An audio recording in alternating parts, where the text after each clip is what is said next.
गांव के एक छोटे से घर में एक बुजुर्ग दादी रहती थी। उनकी आंखों में हमेशा इंतजार झलकता था।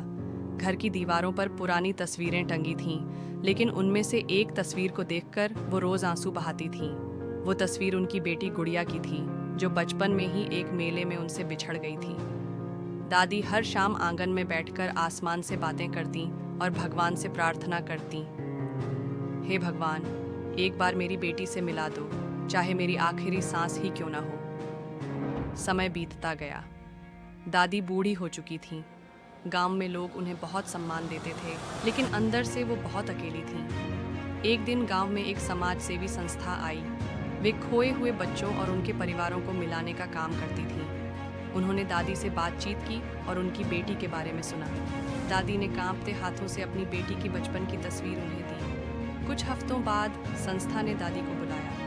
दादी की धड़कनें तेज हो गईं। जैसे ही उन्होंने दरवाजे से अंदर कदम रखा, उनके सामने एक अधेड़ उम्र की औरत खड़ी थी। उसकी आंखों में वही मासूमियत थी, वही चेहरा जो दादी ने बरसों से तस्वीर में देखा था।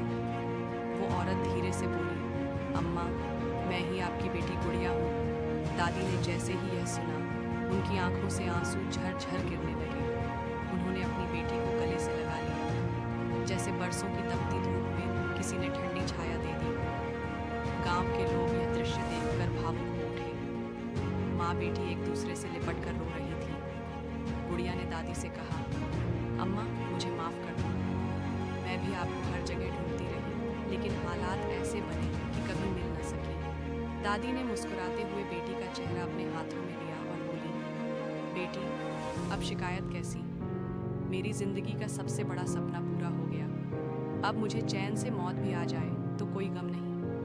उस दिन दादी के घर से सिर्फ रोने की आवाज़ें ही नहीं, बल्कि बरसों बाद हंसी और सुकून की आवाज़ें भी सुनाई दी। दोस्तों, अगर यह कहानी आपके दिल को छू गई हो तो लाइक और सब्सक्राइब ज़रूर करें, ताकि ऐसी भावनात्मक कहानियाँ आप तक हमेशा पहुँचती रहें।